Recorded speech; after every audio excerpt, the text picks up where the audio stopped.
Página 204. A los 9 meses de parto, con la mayor crisis global. La del 2008, con la quiebra del banco Lehman Brothers y las hipotecas subprime, fue la mayor crisis global desde 1930. A eso respondimos con la estatización de las AFJP. No salimos corriendo a pedir dinero a tasas usurarias, ni préstamos al Fondo Monetario Internacional.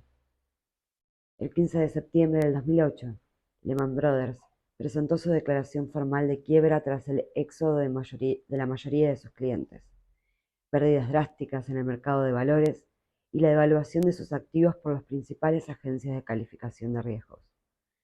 El mundo, así, con mayúsculas, se vino literalmente abajo. Por eso, después de todo lo que nos hicieron, de todo lo que dijeron de nuestro gobierno, que tengamos que escuchar o leer que los problemas del gobierno de Macri, Cambiemos, son productos de la crisis externa, es una falta de respeto a la inteligencia y a la memoria de los argentinos y las argentinas. El gobierno de Macri es una catástrofe económica y una tragedia social, provocadas por las propias políticas programadas y ejecutadas desde el 10 de diciembre del 2015. Nosotros sí que podemos decir que nos tocó enfrentar una crisis externa en serio. Asumí mi primera presidencia y a los 9 meses el mundo entero se cayó junto a Lehman Brothers, provocando una debacle en la economía global solo comparable con la Gran Depresión del 30. En el año 2009 el impacto fue brutal.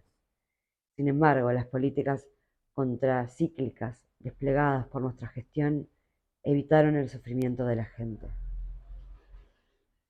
Lo que pasa es que vos no le hiciste sentir la crisis a nadie. Me reprocharon años más tarde no pocos compañeros y compañeras. ¿Perdón? Eso es lo que tiene que hacer un gobernante responsable con el país y la sociedad que le toca gobernar. Considero que es similar a la relación de los padres con los hijos. Si sabes que viene el frío, no vas a mandar a tus hijos descalzos y desabrigados arriba de la nieve. Considero que es similar a la relación de los padres con los hijos. Si sabes que viene el frío, no vas a mandar a tus hijos descalzos y desabrigados arriba de la nieve. Yo siento que tengo que cuidarlos. Quien es presidente de un país es responsable de la vida de los hombres y mujeres que están dentro.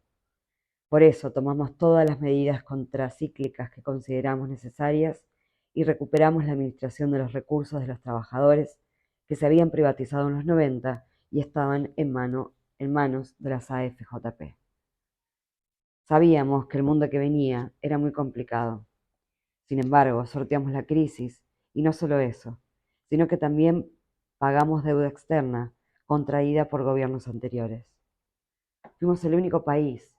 Hay una medición de todos los países del mundo entre 2008 y 2015 que tuvo endeudamiento negativo en ese periodo. Entonces, ¿cómo es el tema?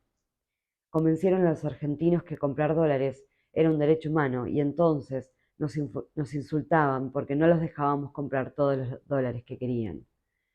Sin embargo, llegamos a escuchar al gobierno, a través de Aranguren, diciendo que el acceso a la energía, es decir, el agua, el gas y la electricidad, no es un derecho humano. Qué paradoja, ¿no? Además me pregunto, ahora en el gobierno Macri, ¿cuántos argentinos y argentinas pueden ahorrar en dólares? ¿Qué trabajador puede comprar dólares hoy en día?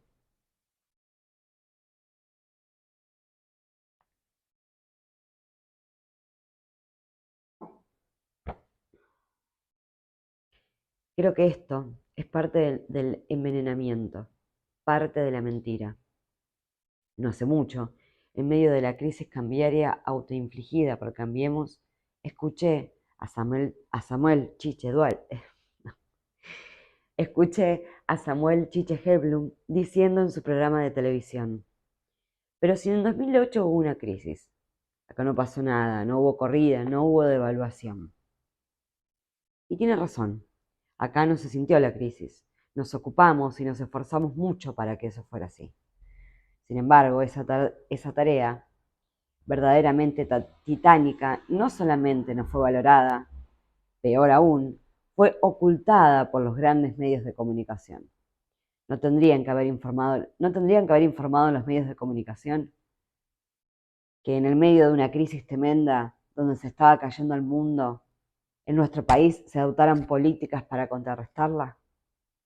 Sin embargo, no solo no dijeron nada, sino que invisibilizaron la catástrofe que estaba viviendo el mundo.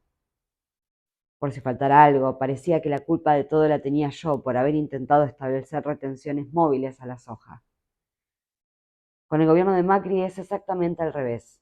La crisis la provocaron los funcionarios de Cambiemos, pero culpan al pueblo de consumir más, o a la crisis exterior, o al mundo, sin olvidar increíbles metáforas climáticas como la tormenta. Lo cierto es que a nosotros en 2008 se nos cayó el mundo encima, el comercio, todo. Recuerdo que con Lula da Silva, el presidente de Brasil, hablábamos acerca de esto y estuvimos de acuerdo con la necesidad de salir a convencer a la gente de que siguiera consumiendo. Habíamos advertido que por la crisis se iba a retraer el consumo ante el temor de la gente, natural y normal, a perder su trabajo por la difícil situación económica. Nuestro desafío era hacerles entender que si dejaban de consumir, finalmente, en una suerte de profecía autocumplida, iban a terminar efectivamente perdiendo el trabajo. Me acuerdo que aquí comenzamos a lanzar planes de facilidades de pago para comprar desde lavarropas, autos y laderas hasta bicicletas. Y la pregunta surge inevitablemente: ¿qué es el déficit como medida contracíclica en una economía en recesión? Es cuando el Estado inyecta plata en la economía porque el mercado no lo hace. No es que existe un déficit por mala administración o por demasiado gasto. No, al menos no con nosotros durante nuestra gestión. Es porque se atraviesa una etapa de recesión y el Estado tiene que salir a sustituir la falta de inversión del mercado, que por la crisis no destina dinero a la actividad económica. Más aún en una economía como la Argentina, en la cual la demanda agregada representa más del 70% de la actividad. Teníamos que salir a garantizar eso en medio de la más fenomenal crisis económica global. ¿Qué es lo que está pasando en estos años de Macri? Hay una guerra comercial, una pelea para ver quién coloca en los mercados sus excedentes de producción. Es la gran pelea que hay en el mundo. No hay crisis, hay disputa, que es otra cosa. ¿Cuál es la parte que todavía no entienden? En 2018, Donald Trump puja por irse de la Organización Mundial del Comercio, pero nosotros queremos entrar a la Organización de la Cooperación y el Desarrollo Económicos. Y abrimos el mercado interno a la indiscriminada importación de productos. Todo al revés. En medio del estallido de la crisis mundial en marzo del 2008, también estalló el conflicto por la resolución 125 con las patronales agropecuarias. Consistía en aplicar retenciones móviles a las exportaciones de soja, acompañando la variación del precio internacional de ese commodity. No era algo que protegía solo al Estado Nacional que cobraba el tributo, sino también a los productores ante una caída del valor de los granos. Pero no se entendió así. Martín Lustó, que era nuestro ministro de Economía en ese momento, un tiempo antes durante una reunión con Alberto Fernández y conmigo, nos había comentado que había fuertes rumores sobre una burbuja financiera, que después nos enteramos derivó en la crisis de las subprime y Lehman Brothers, y teníamos que prepararnos para lo que podía pasar con medidas contracíclicas. Primero nos habló de las tarifas y me dijo que los que vivían en Puerto Madero o Recoleta debían pagar más. Yo le dije: no, yo no estoy de acuerdo con eso, ¿por qué van a pagar más? Una cosa es el impuesto, si yo vivo en Recoleta o en Puerto Madero, es correcto que deba pagar mucho más en concepto de impuesto inmobiliario o impuesto a los bienes personales, porque son los tributos que gravan la exteriorización de la riqueza. Pero la tarifa o el precio que se paga por un servicio público es otra cosa.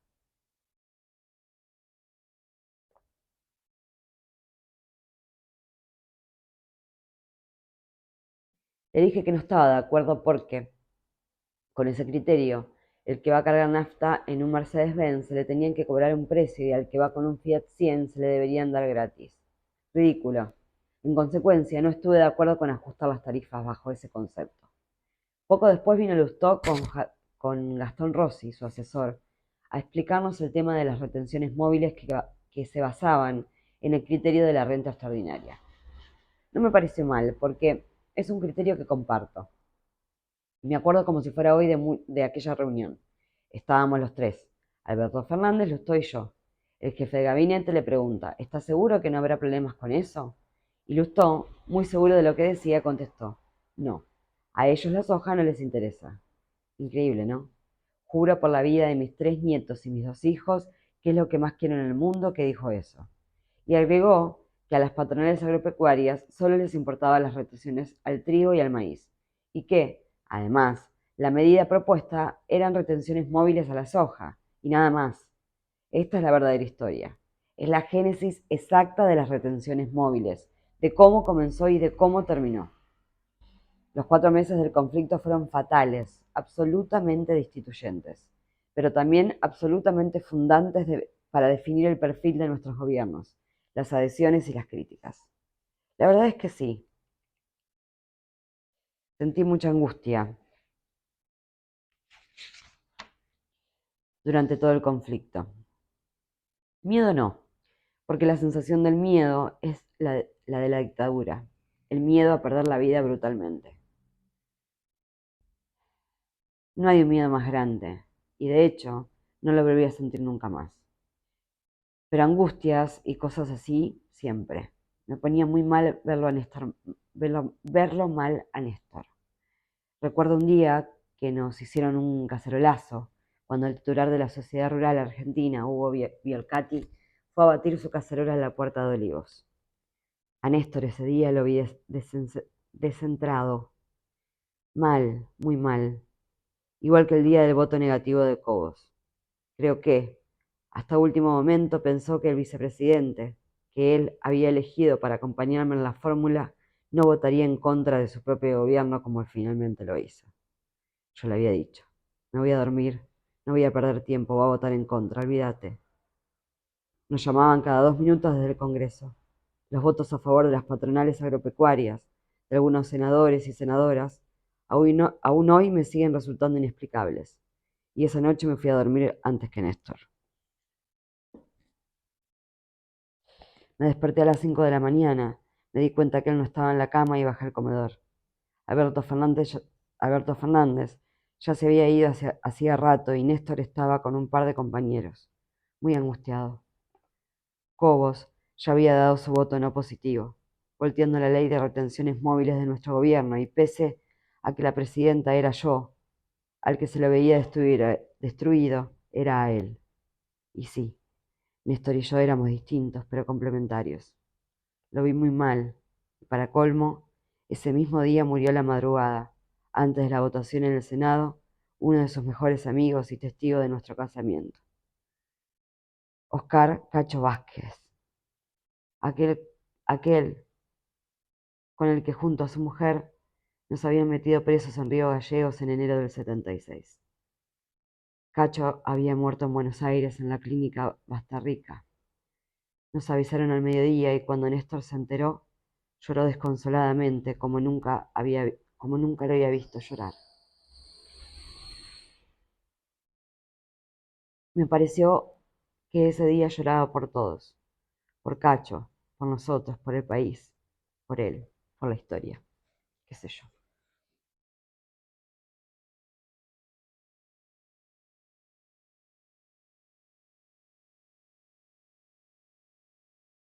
Respecto de los debates acalorados que se dieron durante esos 4 meses, hasta la noche del 17 de julio del 2008, interpelé a las patronales agropecuarias cuando dije que la soja era un yuyo.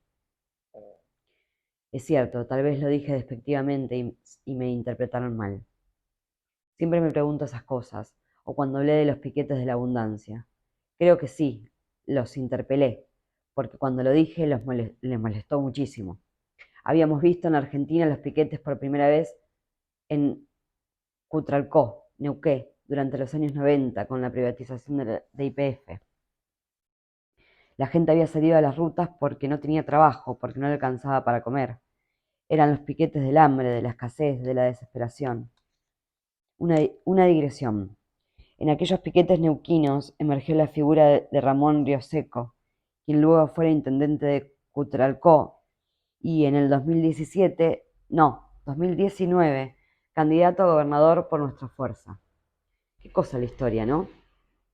En cambio, los piquetes del campo eran porque habíamos querido, desde el gobierno, participar de su renta extraordinaria. Como dijo Federico Pinedo, con precisión genética.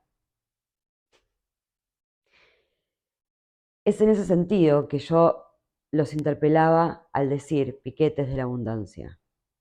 Como cuando dije la patria es el otro. Siempre me gustó interpelar, desafiar a pensar, a debatir. No creo en las sociedades de la unanimidad. Me daría mucho miedo vivir en una sociedad en la que todos piensen igual. Además, creo que sería bastante aburrido. Ahora bien, por la batalla política que se dio en torno a las retenciones, hubo numerosos sectores provenientes de distintas vertientes políticas que se nos unieron, pero también un sector de la sociedad, más específicamente de la clase media y media baja, que se identificó con las patronales agropecuarias popularizadas como el campo, por los medios de comunicación, especialmente por Clarín y La Nación, que se constituyeron en brutales opositores. No fue un odio específico a mí, creo que es al revés, más jaurechiano, una clase media que dice todos somos el campo, yo soy el campo, soy ese señor con el sombrero, soy la 4x4, la ropa de cardón, yo soy eso, aunque no tenga tierra ni una maceta, aunque no tenga tierra ni en una maceta. Así empieza esa identificación aspiracional del rascacuero, como decía Arturo Jaureche. Esa idea se empezó a instalar con fuerza desde ese conflicto. La construcción del monstruo del populismo, o de la yegua o de la chorra, comenzó a partir de que las patronales rurales se negaron a pagar las retenciones, porque para ellos es como si les estuviesen robando lo que les pertenece por derecho propio. Ellos creen que el país y la nación son suyos. Han luchado años para inculcarle a los argentinos que el Estado y la política son sus enemigos. Sin embargo, ¿cómo se compadece todo esto con que esta misma clase media defienda la escuela y la universidad pública? Me parece que hay una disociación, como una especie de esquizofrenia.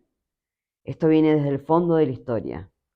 Sarmiento versus Mitre, tal vez. Lo que está en el medio es la disputa política por el sentido común.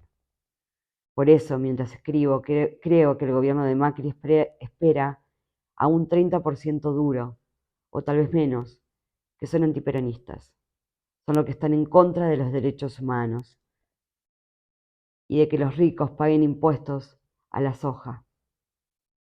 Ese porcentaje que tiene prejuicio por ignorancia, desinformación y contrainformación, y despotrica contra la política y contra un Estado que administra la distribución de la riqueza de todos los argentinos. Ese grupo que durante la crisis por las retenciones me gritaba yegua o puta, y que fue clave en el triunfo de Macri en el 2015, también es racista, tiene tirria a los negros. El gobernador de Formosa, Gildo Ifrán, me contó que la primera vez que se reunió con el ministro de Transporte de Macri, Guillermo Dietrich, cuando se dieron la mano, Dietrich le dijo como comentario inicial, ah, pero usted tiene los ojos celestes. Sí, soy peronista, tengo los ojos celestes y también hablo en guaraní, le contestó Gildo, con ese tonito formoseño que me encanta. Estaba indignado. Pero la verdad es que ese prejuicio, como dije, viene del fondo de la historia. La piel oscura como lo amenazante, lo que llega a robarnos. Lo que nunca pude entender es en qué se sienten amenazados. Cuando ves el Palacio San Martín, o el Círculo Militar, o las residencias de los embajadores de Estados Unidos, Francia, Brasil, magníficos y emblemáticos palacios donde vivían las familias del patriciado local, tan enfrentadas con el peronismo. Siempre me pregunto, ¿qué sintieron cuando vieron a los negros o a las cabecitas negras en la plaza en la Plaza de Mayo, exigir la libertad de Perón. La verdad, yo no hubiera tenido miedo si estuviera ahí adentro, con todo ese dinero y todo ese poder. ¿Cómo van a tener miedo? ¿Qué es lo que les hace sentir miedo? Tiene que haber alguna explicación. Tal vez es el temor a perder lo que tienen, pero ¿por qué lo van a perder si el peronismo nunca tuvo un planteo socialista o marxista? ¿Cuál es el tema? ¿No tenerlo todo? ¿Que los negros empiecen a ocupar lugares suyos o que vayan a los mismos lugares? ¿Es desprecio? Sinceramente me parece que es muy poco para enojarse tanto, para sentir tanto odio.